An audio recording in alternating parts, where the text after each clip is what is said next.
La participación del salario en el PBI, o Producto Interno Bruto, se refiere a la proporción de ingresos salariales que se distribuyen entre los trabajadores en relación con la producción total de bienes y servicios de un país. En términos simples, mide cuánto del ingreso total generado en la economía se destina a los trabajadores en forma de salarios. Recordemos que el PBI, como indicador de la economía, mide todo lo que se produce en un país a lo largo de un determinado periodo o tiempo, como puede ser un año. En función de lo que acabamos de describir, cuando hablamos de salario nos referimos a aquellos trabajadores o trabajadoras en relación de dependencia, como por ejemplo los empleados públicos del Estado dependiente de la nación, de las provincias y de los municipios, así como los empleados del sector privado registrados. Sobre esto nos preguntamos, ¿qué aspectos debemos tener en cuenta para calcular la masa salarial que interviene en el estudio de la participación del salario en el PBI? En este sentido debemos considerar varios aspectos del salario para este análisis. Por ejemplo, el salario bruto incluye el monto total que el trabajador percibe antes de cualquier deducción. Contribuciones a la seguridad social, es decir, aportes que realiza el empleador antes de cualquier deducción. Beneficios adicionales, como pagos extras, bonos, aguinaldos, horas extras y compensaciones no salariales. Y por último, debemos considerar a los impuestos y retenciones, es decir, deducciones obligatorias que afectan el monto neto que recibe el empleado. Significa entonces que la participación de los trabajadores en el Producto Bruto Interno, PBI, de un país se calcula analizando la proporción del ingreso laboral en relación al PBI. Luego se lo multiplica por 100 para mostrarlo como un porcentaje.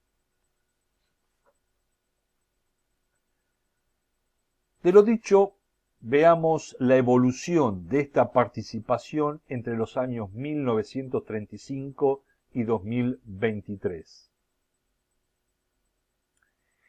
En este cuadro vemos como en color naranja ha evolucionado esta participación justamente entre los años 1935 y 2023, cuyo promedio histórico podríamos situarlo en aproximadamente 40%. El primer gran pico alto registrado hasta ese momento en la historia de la Argentina de participación se da en el año 1954 con un 49%. Luego, otro pico importante lo vemos en el año 1974 con un 47,7%. Y finalmente el tercer periodo más alto de toda la historia de la economía argentina se da en el año 2015 con un 53,2%.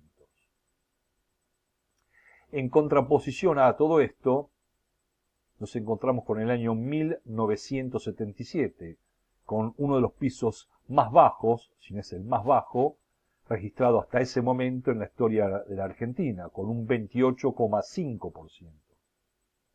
Nótese que entre el año 1974 y 1977, en plena dictadura militar, se produce este indicador y parecería ser que uno de los motivos básicos y esenciales de la dictadura militar, más allá del horror generado y producido, fue la desindustrialización y, como consecuencia de esto, una baja en los salarios en relación a lo producido. Otro punto más bajo todavía se registra en el año 1989, con un indicador del 27,8% en plena crisis económica, fruto y producto de devaluaciones y corridas bancarias. Esto trajo como primera consecuencia una hiperinflación, sellando el destino del gobierno de Raúl Alfonsín. Y por último, al principio del año 2003, se da otro piso del 31,2%. A partir de ahí, de mediados del año 2003, en adelante, hasta el 2015, se experimenta una extraordinaria recuperación jamás vista del salario en relación al PBI. En función de los valores mostrados, la primera gran pregunta que podríamos hacernos es ¿qué políticas debe tomar un gobierno para que sus consecuencias generen una participación del salario cada vez más baja? Bien, en primer lugar podemos nombrar a las políticas de flexibilización laboral y desregulación del mercado. Es decir, reformas que reducen derechos laborales como la de debilitar el poder de negociación de los trabajadores y reducir salarios, así como limitar la fijación de salarios a través de paritarias libres. En segundo lugar, podemos citar a la falta de actualización del salario mínimo. Al no ajustarse al costo de vida o a la inflación, erosiona el poder adquisitivo de los trabajadores. En tercer lugar, podemos citar a la reforma fiscal regresiva. Toda vez que un sistema impositivo favorece a las empresas con exenciones impositivas y reduce impuestos, lo que hace es concentrar la riqueza y reduce el peso del salario en el PBI. Otro factor que influye puede ser la automatización y cambios tecnológicos, es decir, la sustitución de trabajadores por tecnología que puede reducir la cantidad de empleo disponible y así afectar la masa salarial. Y por último podemos citar a la inflación sin ajuste. Si no se adecuan los salarios al ingreso real, se reduce afectando su participación en el PBI. Estos 5 factores, dentro de algunos otros más que podríamos citar, generan una participación cada vez más baja del salario en relación al PBI. Y por el contrario, la otra pregunta que podemos hacernos es ¿qué políticas activas debe tomar un gobierno para que la participación del salario sea cada vez más alta? Bien, en primer lugar podemos citar a las políticas de crecimiento económico inclusivo, es decir, impulsar desde el Estado a los sectores productivos que generen empleos de calidad con alta demanda de mano de obra muy bien remunerada.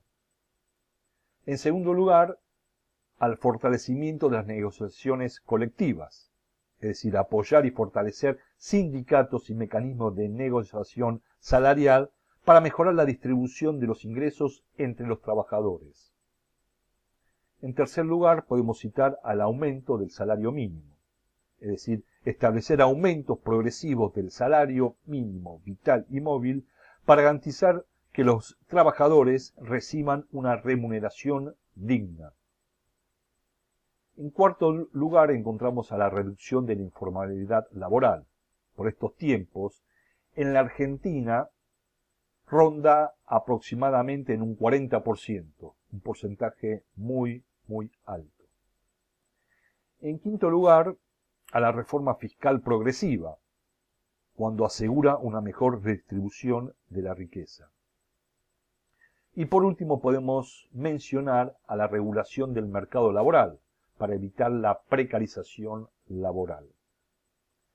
Estos 6 factores, dentro de algún otro más que también podemos citar, contribuyen a que el salario sea cada vez más alto en relación al PBI. Finalmente podemos concluir con respecto a este tema que cuando un gobierno toma estas políticas de manera efectiva, mejora la participación del salario en el PBI y al mismo tiempo reduce la desigualdad económica. Y esto se puede demostrar a través de un indicador muy conocido que es el coeficiente de Gini. Recordemos que el valor del coeficiente de Gini fluctúa entre 0 y 100.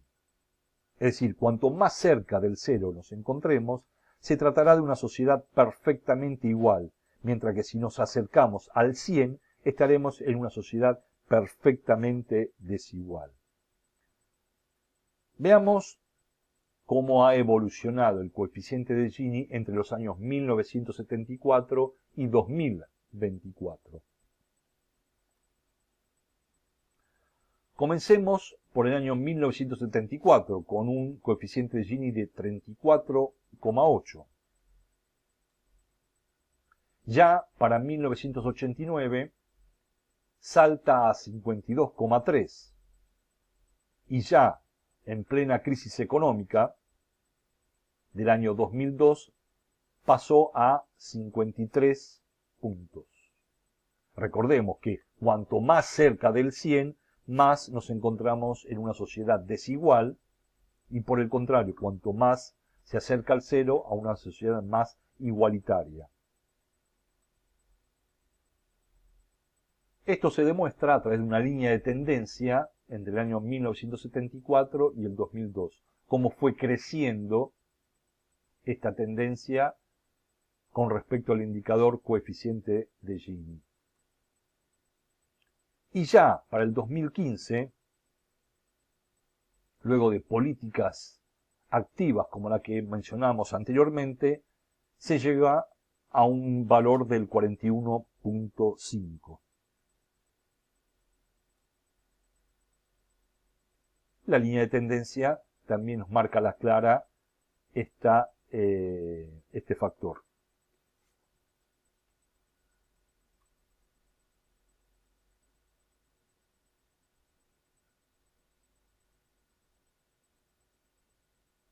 La economía no es solo números, sino el reflejo de decisiones políticas, sociales y estructurales, que afectan la calidad de vida de las personas.